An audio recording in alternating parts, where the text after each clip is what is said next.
Everybody, thanks for pressing play on the video today. It's Caroline here from craftycarolinecreates.com. Today's project is continuing the series that I started last week of showing you a series of packaging solutions for some of the handmade gifts I'm going to be making for friends and family over the Christmas period. And this is what I came up with for today's project. I'm quite pleased with the way that it turned out. If I just undo this ribbon at the top, I can show you what it is hiding inside and what it was designed to hold. And inside we have a jar of my homemade tomato relish. If you're interested to know how to make the relish, I will be sharing the recipe and the information about how I made the label. This is also all hand stamped tomorrow, so do pop over my blog. I will link down below as soon as those videos and blog posts are published, so you can please go and check them out, and I hope you enjoy them. But today's video is about the box, so if we pop the jar back in, we'll just wrap this ribbon around here quickly,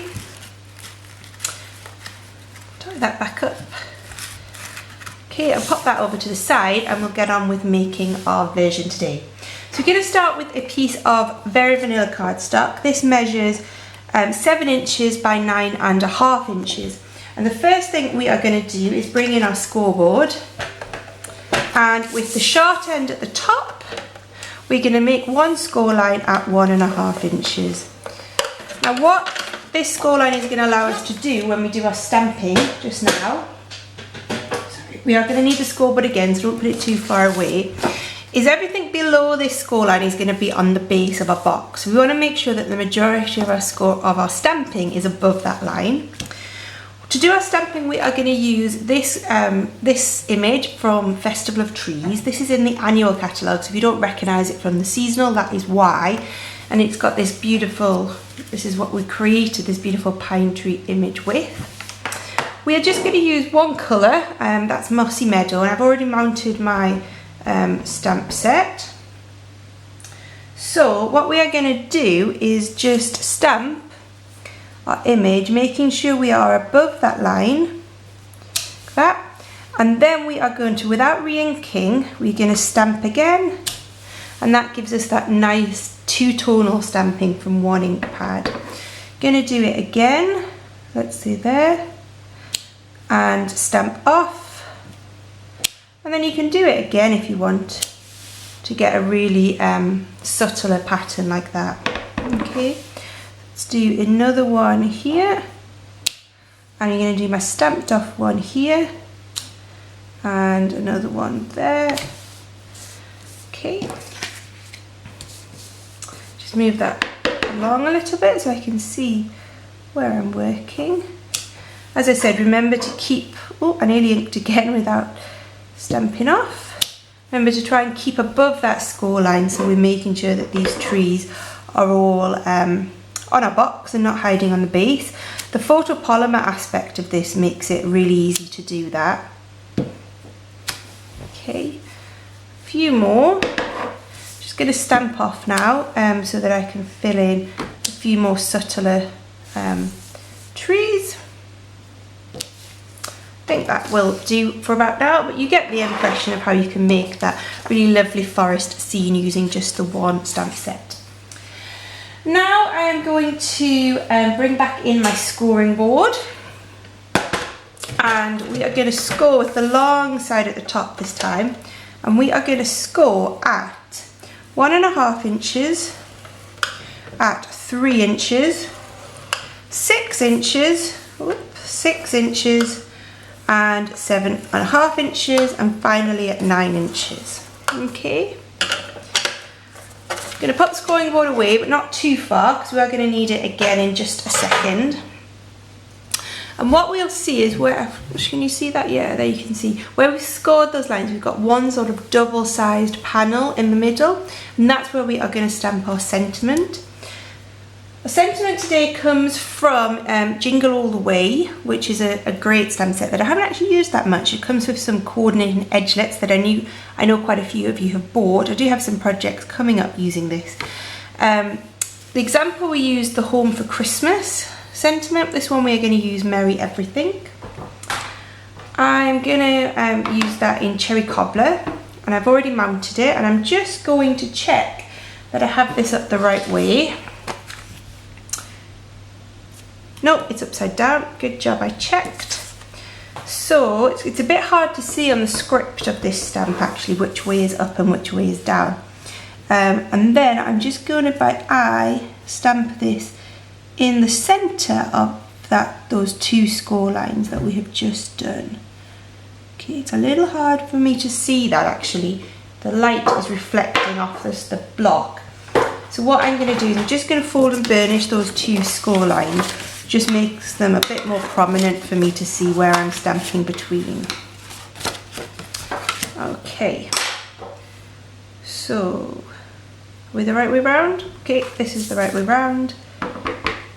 And we're just going to stamp that straight down in the middle there, like that. Okay. Bring back in your scoreboard. This is the last time we're going to be bringing it in and out, I promise.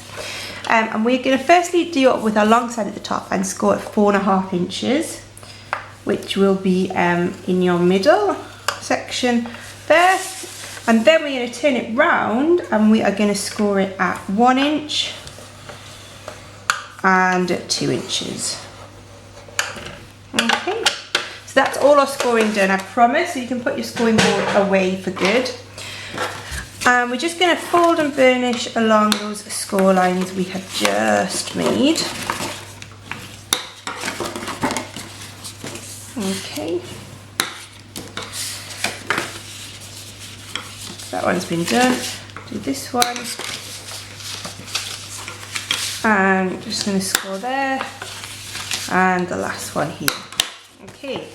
Now, what we're going to use is a tool that I don't think I've ever used on camera, but I do use a lot. I think it's a great way actually of making a really quick and easy box. So what we're going to do is that where we've got those two score lines we did at 1 inch and 2 inch, just going to fold over at the 1 inch. And what we're going to do is line up, sorry we're not, I'm doing it wrong. I thought I was doing it wrong. So you're going to fold over your piece there and turn it round. And what you need to do is push this score line under the tool. And what I find is easy to do is this score line then should line up with the 1 inch mark on your punch board. And then just punch that out. You do need to be a bit tough on it because you are going through 2 layers of cardstock, and it'll give you that sort of nice little hole. Okay, fold the next one over, line up at the 1 inch and punch. Again, line it up at 1 inch, punch that out. Oh, I'm at a bit of a funny angle for punching. So you do need to put quite a bit of pressure on it, as I said, because you are going through 2 layers of cardstock. Okay, and last one, just there like that. Okay, now it's even more complicated because at the end we need to go through 3 layers. So you need to fold over this little 1/2 inch flap and fold your box in half, so these will then go together, and then we need to punch through 3 layers. Okay. Really give that some force and it will go through all 3 layers. And what you're left with then, remove the punch board out of the way, is a mat that looks like this. Okay, so what we now need to do is at the bottom, you remember that score line that we said to stamp above, we're now going to cut up each of these lines up to that score line that we stamped predominantly our trees above. Okay, just like that. And then this little 1/2 inch flap at the end we are going to cut off. Right, we're getting ready now to assemble our box. So we want to put snail all the way along this edge. Just need to be careful around that hole. Okay. And then we can fold that over and press that down like that, okay? And that is then going to allow you to pop open your box. box. Okay. Now to make it up, these pieces at the bottom are all going to fold inwards on themselves. Okay, and we're going to use Tombow to stick these down. But I do find it is easier if you pop in your relish. So I have another jar here. Pop that in there. And then we are going to apply some Tombow onto the bottom of each of these flaps to seal that closed. So the easiest way I find to do it is if you take one that is going to be sort of your first one to go down, and we just put a dab of Tombow on there. Close up the next flap. Can you see that? I think those flaps were in the way, weren't they? Bit more Tombow and seal it round. Okay, and then a final bit. There we go. Okay, and you can just sort of shape that into the perfect shape and hold it for a few seconds. And just to really help that stay in place, I'm just going to take a scrap of Very Vanilla cardstock and my 2-inch circle punch. Put quite a bit of snail on the back of there, sorry, fuse that is, and just stick that over to cover up those gaps. Okay, and the weight of the jar will help to keep that bottom closed. The only thing that's left to do now is to tease the top of our box into this beautiful star shape. And the best way I find to do that is if you just sort of manipulate the middle of each of those edges inwards. Okay. And then if you take some ribbon, this is the ribbon that is in the seasonal catalogue. Comes, you get, it's a 2-pack. You get a reel of garden green, which is this one, and a reel of real red. And this works really well with this ribbon actually. If you just push that round and then just pull inwards, you will find that the box should then sort of pull itself in nicely. Wrap it round, I think if you wrap it round about 2 or 3 times and keep it quite taut, I think it works really quite well. And we'll just tie it up here. There we go. Tie that off in a knot. And you can see how that has come into that beautiful star shape at the top, which is I think what helps to make this box really special.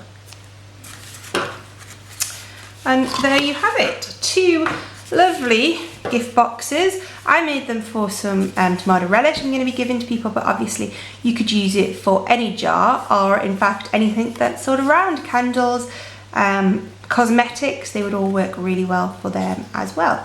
Hope you enjoyed it. I hope you check out the video tomorrow on how to make the relish if you're interested in that.